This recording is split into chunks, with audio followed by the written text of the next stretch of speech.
Salve a tutti, benvenuti a Ciao Massimo Privitera di colonnesonore.net. Non hai la maglietta No, d'ordinanza? no, quella è Questo, estiva, quella è quella estiva, è c'è estiva, un po' di ok, freschino, quindi meglio. va bene.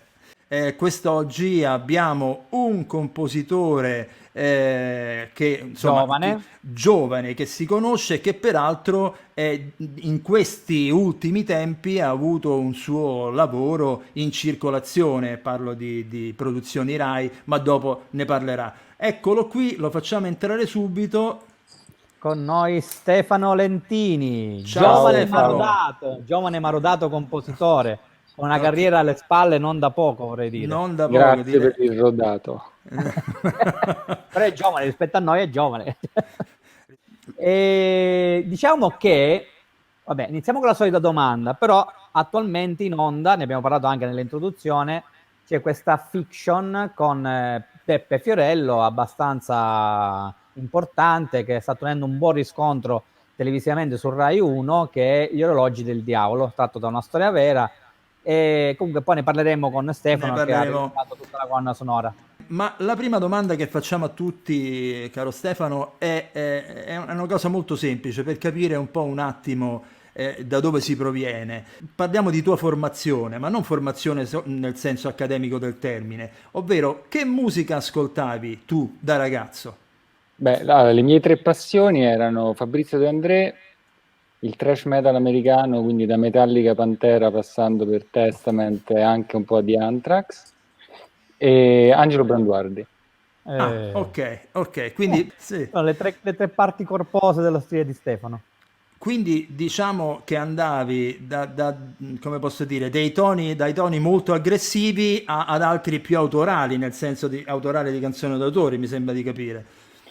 Guarda, la definizione è sempre poi opera, come dire, variabile e personale. Per me No, era, come dire, un fatto espressivo di De Andrea. Amo e ho sempre amato la genialità e la capacità di inventare temi, melodie, storie uniche, uniche che non si ripetono mai. Un genere sempre nuovo.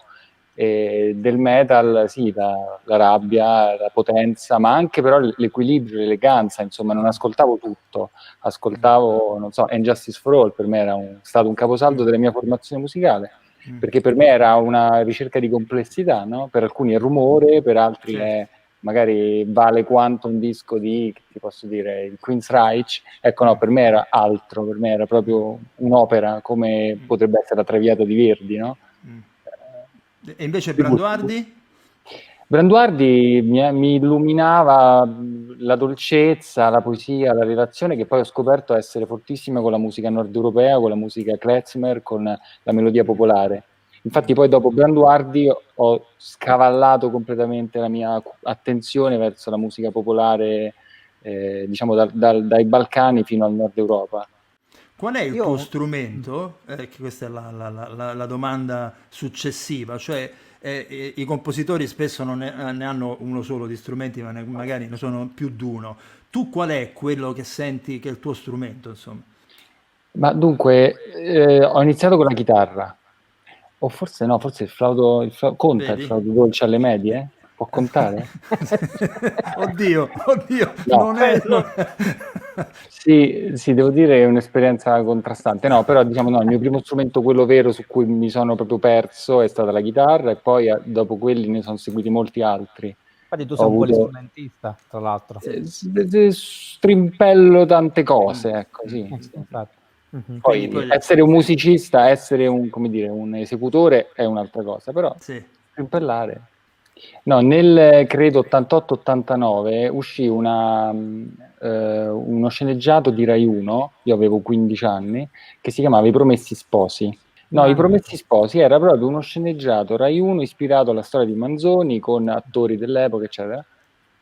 Io non sapevo nulla della musica da film, semplicemente sentii una melodia trascendentale dove a un certo punto arrivava un flauto dolce. Poi sono andato a vedere Ennio Morricone. quella allora è quella che ti dico io, è quella che ti dico io. Bravo, ha usato il flauto in questo modo magnifico. lì ho capito che quello strumento aveva anche un potenziale che andava oltre Inespresso. Tra il l'altro con una magnifico sua... tema di Mulino Bianco che suonavo, quello sapevo fare. Sì. Ovviamente, per chi non lo sa, Stefano si è laureato con i massimi dei voti in antropologia culturale. Ma io mi chiedevo quanto questa tua laurea poi ha influito sull'aspetto musicale, sull'aspetto compositivo della tua poi, del tuo modo di approcciarti, della creazione del tuo stile, del modo di rapportare le note alle immagini. C'è una relazione, diciamo, proprio diretta, che è il fatto che ad antropologia si studiava anche etnomusicologia, per cui parte dei miei studi è stata anche concentrata sulla musica popolare, anche se per me era noiosissimo quel mondo perché si studiavano le regole della musica, cioè era una cosa devastante, musicisti che poi si erano piegati, diciamo, a questa accademia dell'etnomusicologia, fondamentalmente cosa facevano? Registravano partendo dall'Alan Lomax, no? Registravano la musica popolare e poi cercavano di rintracciare regole universali di espressività. Per me non c'era una cosa più noiosa, a me la musica piaceva, per me era espressione, o la facevi o non la facevi, o la ballavi o non la ballavi, punto. Poi il resto veramente diventa accademia. Quindi da un lato l'antropologia per quanto riguarda la relazione con l'etnomusicologia per me era fortissima, anche perché poi io a un periodo andai a studiare a Londra e a Londra scoprì una cosa fantastica sull'etnomusicologia, perché mentre noi a Roma, alla Sapienza all'epoca, io ero iscritto alla Sapienza, avevamo la biblioteca di etnomusicologia. Tu entravi col tesserino, ti sedevi, avevi tutti i libri più belli del mondo, dove tutti i più grandi studiosi, no, italiani, eccetera, parlavano, scrivevano, leggevano, e quindi avevi questa possibilità di approfondire testualmente ogni cosa, ogni musica. E c'era anche una piccola discografia, no? Con un cassettone con tutti i CD, per cui se tu eri volenteroso ti mettevi lì, ti sentivi le registrazioni, anche cose meravigliose. A Londra invece, al SOAS, alla School of Oriental and African Studies, c'era una stanza grossa 30 metri quadrati, piena di strumenti. Io sono arrivato lì il primo giorno e mi diedero un codice che ancora ricordo, forse non lo dico perché magari vale ancora per aprire quella porticina.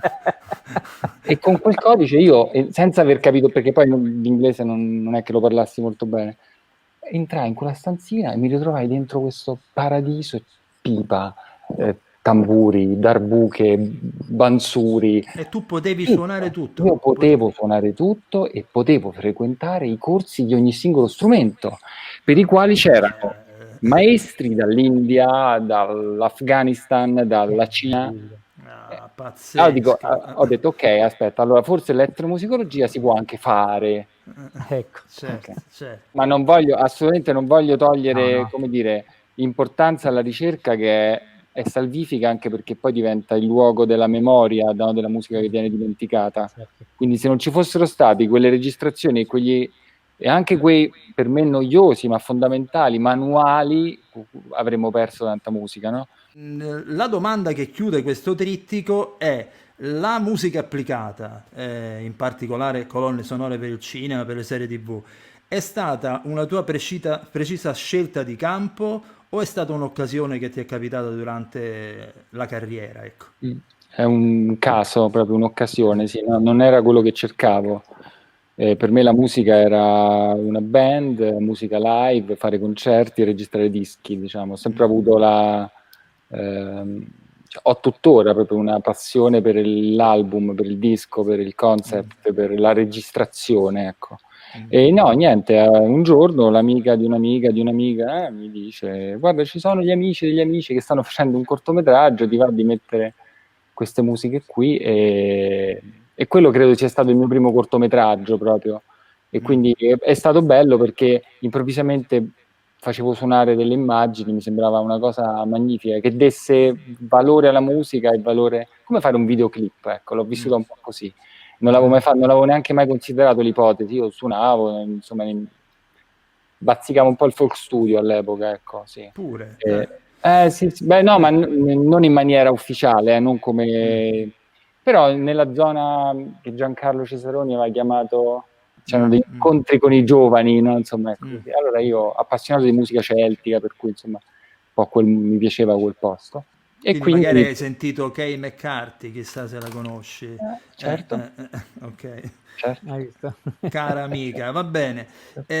No, perché mi ricorda il Folk Studio, ma quanti anni hai Stefano? Abbiamo anche Scusa. strimpellato insieme con Kai McCarthy nei dopo Vedi, concerti, vedi, vedi. perché no, Stefano. ma è roba di tamburelli e chitarre scordate, però insomma, siccome dopo i concerti si andava c'era un pub irlandese con Sì. Francesco, che era e io ero un grandissimo fan di cioè sono tuttora un amante di John Ramburn, chitarrista inglese che non c'è più, che veniva sempre, quasi tutti gli anni, al Folk Studio a suonare, e nei dopo concerti si andava tutti lì, birra, strumenti, e poi a un certo punto succedevano i grandi balli di gruppo.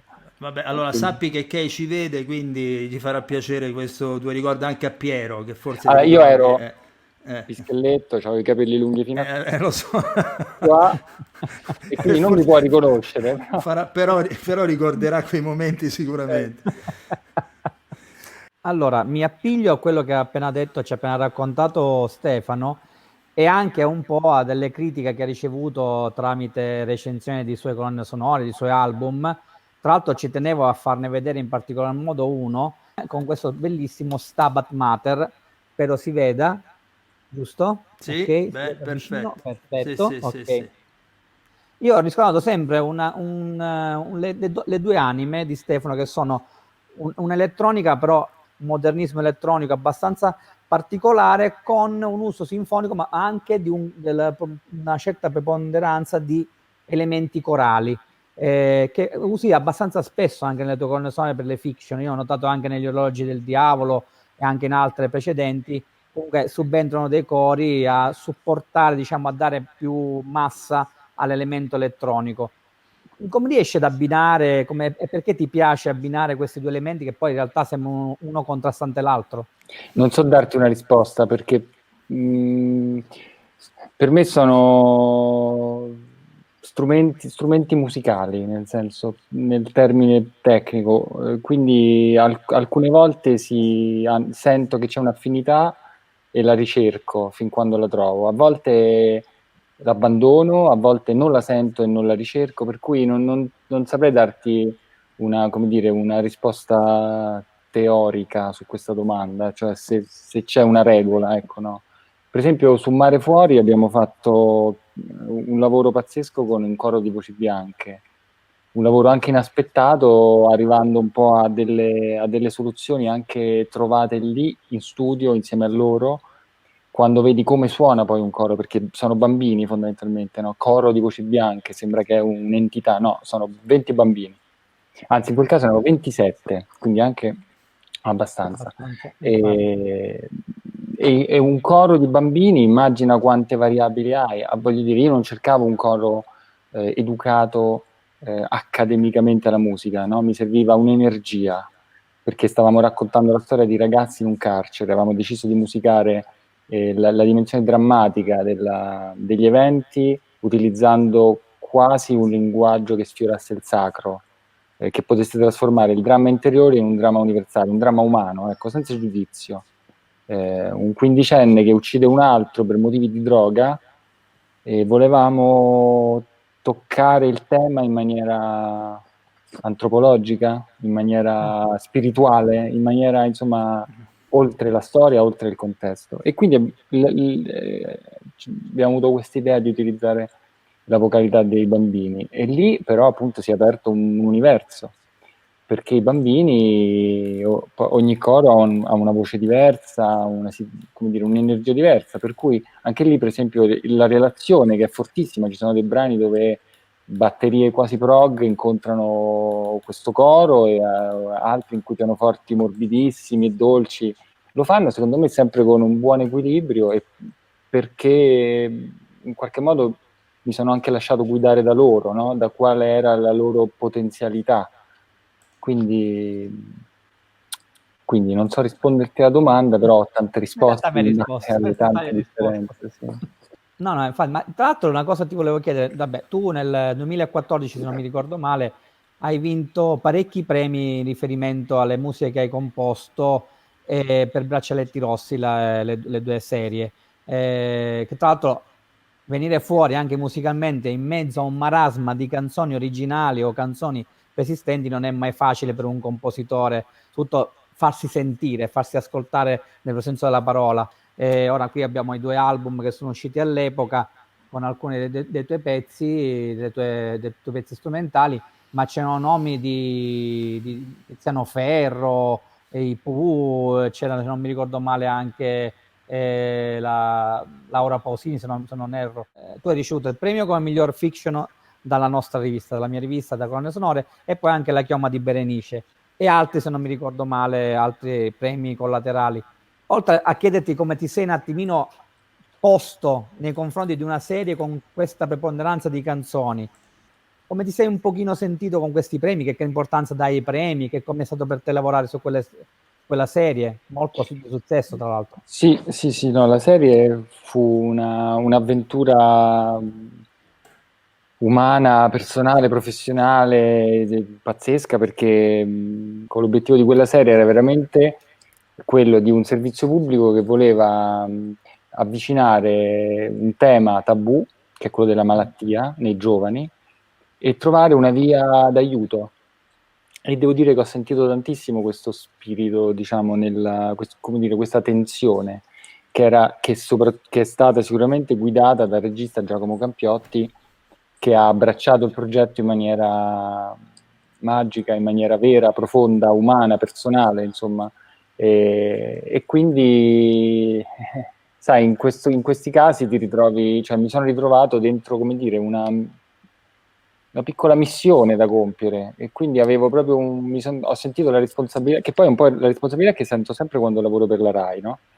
Per me, credo molto nel servizio pubblico, credo nel valore di un'istituzione e di ciò che di ciò che può comunicare, ecco. E quando il tema è così delicato, insomma, la responsabilità è stata grossissima. E la relazione tra musica, diciamo, e canzoni è una relazione che si è sviluppata nel tempo, per cui a inizio progetto non avevo una tale consapevolezza. Come dire, il successo di quella musica, ecco, non è dovuto esclusivamente a me, ma è dovuto, secondo me, alla scelta del regista, che ha deciso di utilizzare la musica, e soprattutto la musica della colonna sonora, come canto della storia, no? Quindi i 2 temi principali di Braccetti Rossi, che emergevano nelle situazioni più belle, più forti, più profonde, erano, diciamo, dettati e guidati dalla musica della colonna sonora, mentre le canzoni servivano ad altro.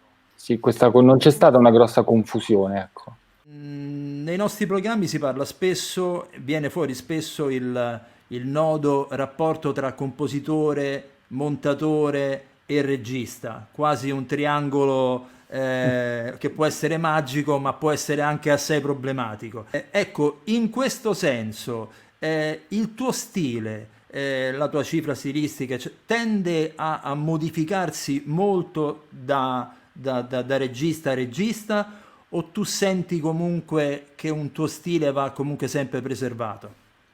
Ma diciamo che io non riuscirei a fare musica diversa da quella che faccio, nel senso che non sono un musicista formato accademicamente per ricostruire mondi e universi sonori, se non quelli che mi appartengono, ecco.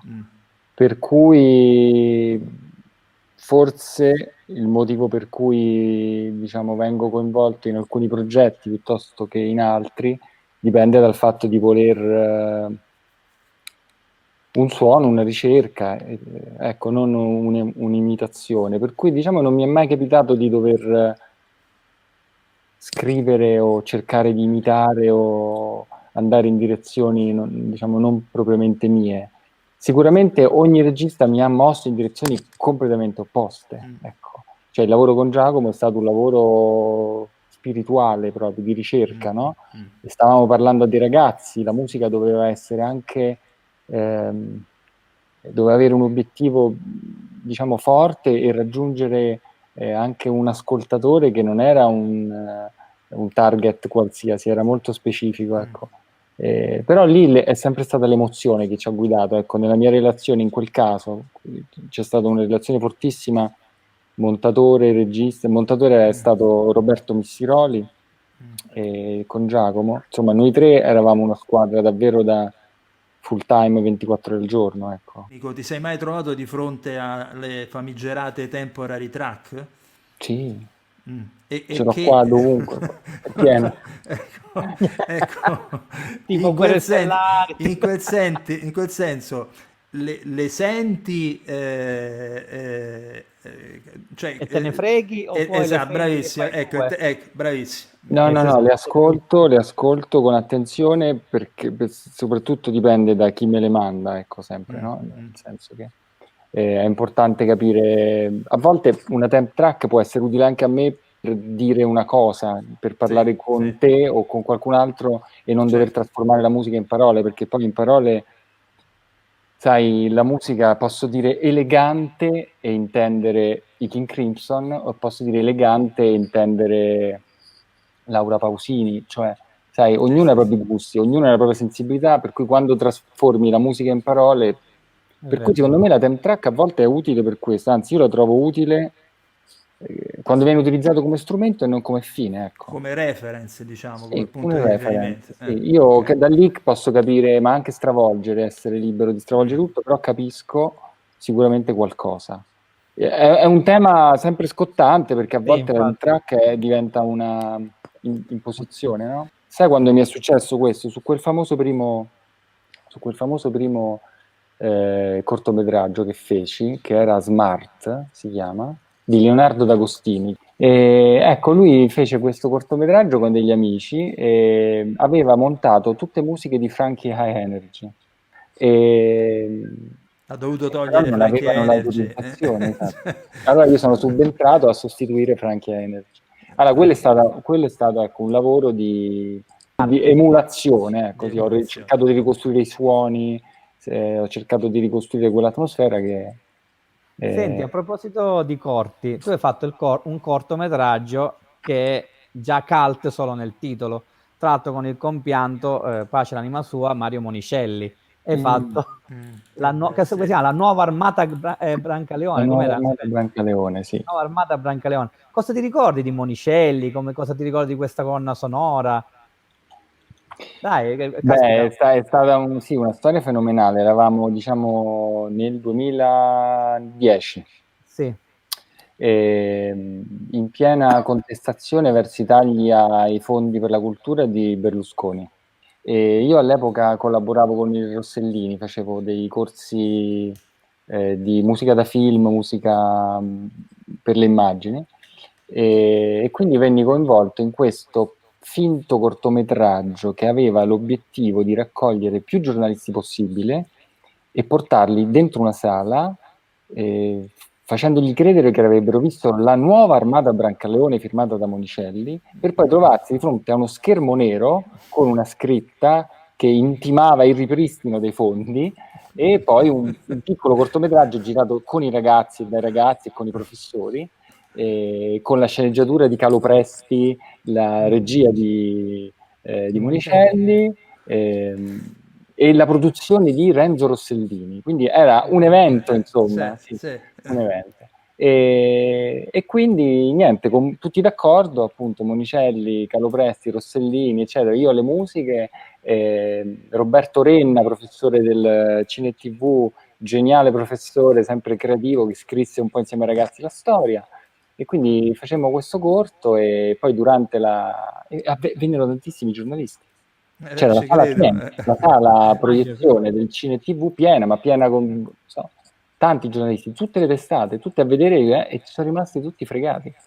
E poi c'è Come, stata com- una bellissima come dire, conferenza, diciamo, no? Nata lì al momento con Monicelli che difendeva, aveva 90 anni nel ma 2000. come hanno reagito i giornalisti a Ma tutto questo?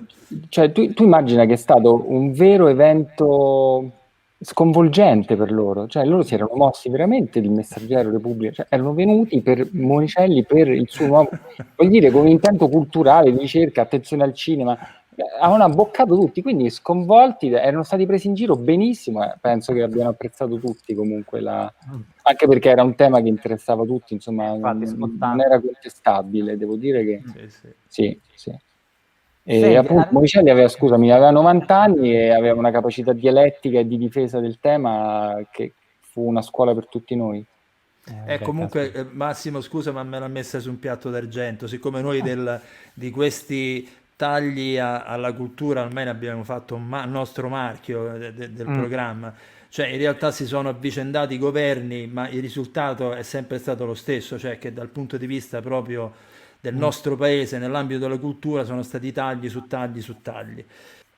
Secondo te, questo abbassamento del livello culturale, che poi si rispecchia anche forse a un abbassamento del livello di produzione artistica, che idea ti sei fatto? Pensi sia una questione nostra, nazionale, italiana o è più generale, più universale? Che cosa intendi per abbassamento del livello culturale? Beh, abbassamento del livello Ah, culturale, guarda, ti faccio un esempio, ne parlavamo con Simonetti qualche tempo fa. Sì. Mi è capitato di vedere, ti faccio, questo è solo un esempio, è uno dei tanti esempi che ti posso fare, un video di una varietà, e quindi parlo adesso solo di intrattenimento, ma potrei parlare anche di cinema, di un varietà degli anni 60-70 dove c'era in prima serata Lelio Luttazzi e Enrico Simonetti che suonavano con due pianoforti diversi con la scusa di suonare Lisa dagli occhi blu, in realtà poi suonavano Brahms, poi Bach, poi andavano sul jazz, eccetera, eccetera. Tutto questo in prima serata. Non c'era giuria, non c'era contest, non c'era nulla, musica e basta. Avveniva in prima serata negli anni 70. Adesso sarebbe semplicemente inconcepibile una cosa del genere. sì, ho capito che intendi. No, dunque penso che nulla è dato e che bisogna semplicemente fare le cose fatte bene sempre, in tutti gli ambiti, un po' come la democrazia, no? Mm. Eh, è facile dire oggi l'Italia è un paese meno democratico o più democratico o mediamente, insomma, la democrazia non è data, la musica bella non è data, la cultura non è data, cioè bisogna farla, bisogna lottare. La conosciamo, abbiamo la fortuna di essere figli di una cultura e di una società che l'ha conosciuta, che ha avuto dei nonni che hanno combattuto per questo e quindi a noi ci tocca solo che darci da fare. E quella è... Chiaro e pragmatico, lo chiamerò Mi il piace. pragmatismo lentiniano. Questo è... Bello, bello, mi piace, mi piace. Senti, arriviamo alla fiction attualmente in onda su Rai 1, che è Gli orologi del diavolo con Beppe Fiorello, col quale tu avevi già lavorato nel sorteggio di Beppe Fiorello. Come è stato lavorare con Peppe di nuovo? Che richieste hai avuto da parte del regista? E ho incontrato Peppe quando abbiamo girato il sorteggio, parliamo di 10 anni fa, e mai sugli orologi del diavolo. E nel sorteggio lo incontrai perché lui doveva ballare il tango e quindi in quel caso, siccome la musica doveva essere scritta ad hoc, e io stavo scrivendo appunto questi tango per varie situazioni, in quel caso mi ricordo che ci incontrammo insieme al suo maestro, alla sua maestra di danza, con il regista, eccetera, per discutere, per fare delle prove, eccetera. Sugli orologi del diavolo non ho mai avuto l'occasione di incontrarlo. Tra l'altro, guarda, l'ascoltavo l'altro giorno, separata dalle immagini ovviamente, per farmi un'idea ben precisa del tuo lavoro, e c'è un contrasto molto forte, c'è questo passaggio da questa elettronica, da questi pad anche molto estremizzati, a dei momenti lirici, quasi degli adagi.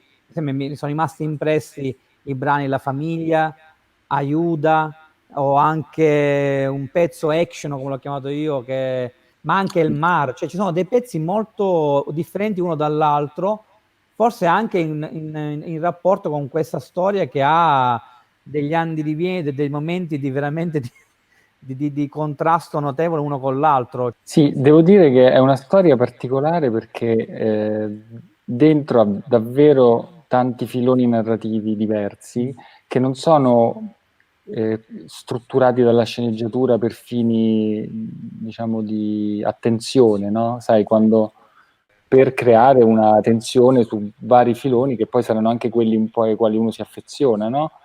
In questo caso invece è la storia stessa che raccontava, che portava dentro di sé delle storie nelle storie, per cui tutto, come dire, il filone narrativo correlato alla sua famiglia, alla sua prima famiglia, quella con la sua moglie dalla quale poi si separerà, è molto diversa dalla sua storia con i Narcos, quello che accade in Argentina quando... C'è proprio un utilizzo abbastanza abbondante di elettronica molto moderna, molto direi quasi in tema zimmeriano, se vogliamo dargli proprio assegnargli proprio una categoria.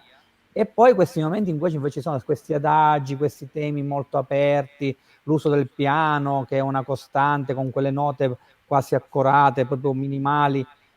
Credo che anche per te sia stata quasi una follia affrontare diverse tipologie di approcci stessi in Sì, una no, no, cosa ma così dinamica. diciamo, io mi trovo abbastanza a mio agio con la varietà. Ecco, non cerco sperimentazione ad ogni costo, non cerco ma neanche un'omogeneità ad ogni costo. Ecco.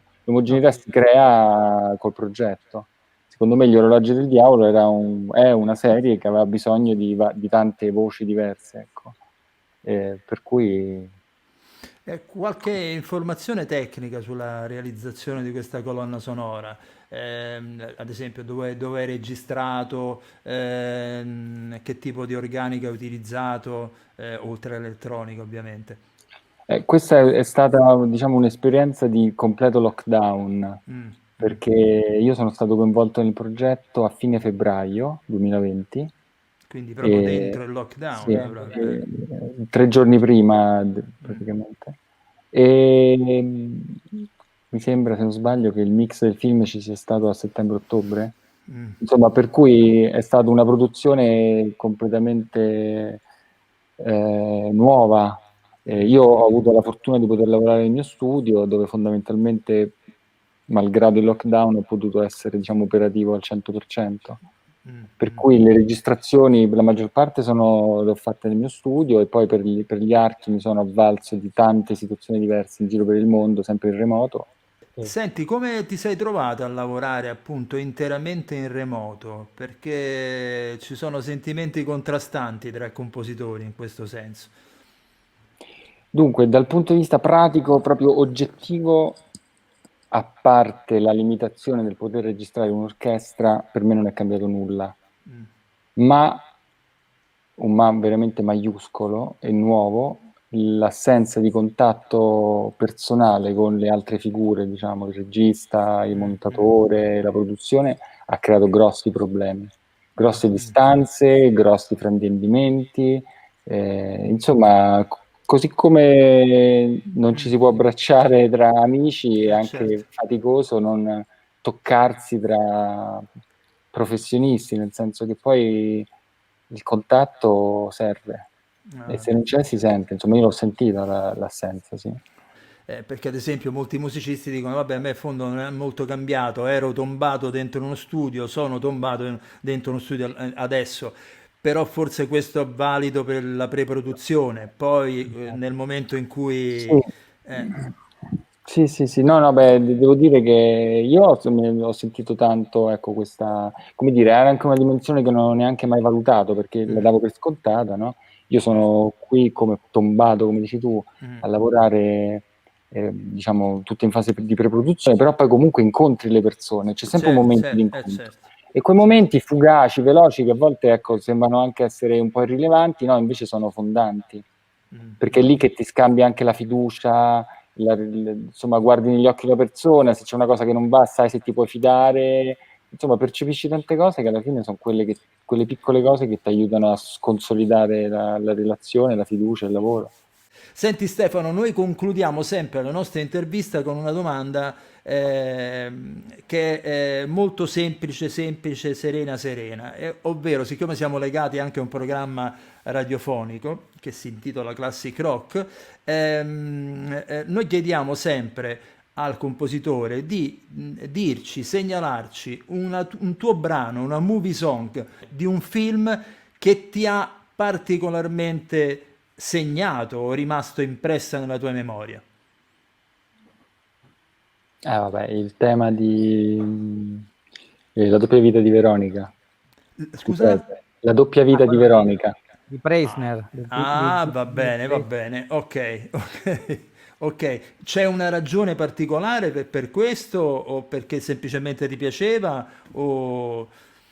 Allora, riesce sicuramente, come dire, a toccare un aspetto narrativo, melodico fortissimo, Mm, che per me tocca un po', come dire, il trascendente, no? Un po' sì. come, non so, il Requiem di Pergolesi o, che ne so, il Mm, Confutatis di Mozart mm, o i mm. Notturni di Chopin, insomma, Sì, quelle cose intense proprio... sì, ok. Mm, che mi sembra di ascoltare più il mistero che mm, ascoltare delle mm, note. Ecco, quando le mm, note diventano qualcos'altro, allora lì mm. vuol dire che non so, è musica, cioè, non lo so, è quella cosa lì che possiamo definire e fare altri 20 convegni, ma che in realtà succede solo magicamente. Sì. Senti, un'altra domanda che questa chiude però quella di prima. Tu ti sei mai cimentato nella composizione di canzoni? Sì, Mm. sì, sì. Lo vedi come una cosa, come posso dire, omogenea rispetto al lavoro del compositore o ha un altro tipo di regole a cui devi fare riferimento? Dipende cosa intendi per compositore, ecco, perché se Proprio, per compositore intendiamo la figura di un musicista classico di derivazione accademica che studia contrappunto, no, armonia, no, no, no, no, no, no, ovviamente non intendevo no, quello, intendevo no, no, compositore nel senso proprio più generico del termine. Sì, perché sì, so molto che chi largo. fa questo percorso e solo questo, magari ha delle difficoltà a scrivere una Sì, canzone. Vasco Rossi, che ha fatto un percorso, diciamo, non accademico, ha meno difficoltà a scrivere una sì, canzone. Ecco, questa è una considerazione. No, io non lo so, non mi ritengo, non è che non mi sento un compositore nel senso, come dire, classico. Compongo musica semplicemente, metto sì. insieme strumenti e suoni, per cui fare una canzone o fare insomma, come dire, sono solo delle strutture diverse con regole diverse, ecco, sì. Poi, insomma, Ok. personalmente ho sempre scritto canzoni, le uso anche nelle colonne sonore moltissimo. Quindi chi fa il compositore di musica applicata alle immagini deve avere una conoscenza, deve essere un onnivoro straordinario, se no si riduce a solamente piccoli elementi. Infatti vedi che è la caratteristica poi di tutti, Eh sì, infatti, è sempre quella, un'apertura mentale, e una notevole. curiosità nei confronti della musica proprio a 360 gradi. Noi ringraziamo a questo punto Stefano Lentini che ci ha parlato anche di questa sua ultima produzione, però ce ne sono altre che bollono in pentola da questo punto di vista? Sì, sì, sto lavorando a un nuovo progetto di Carmine Elia, il regista della Porta Rossa e di Mare Fuori, che si chiama Sopravvissuti, è una coproduzione italiana, tedesca e francese, e quindi la pentola bolle. Ok, Dai, bene, bene, bene, questa è la cosa incrociamo le dita. importante. Grazie Ok, Stefano.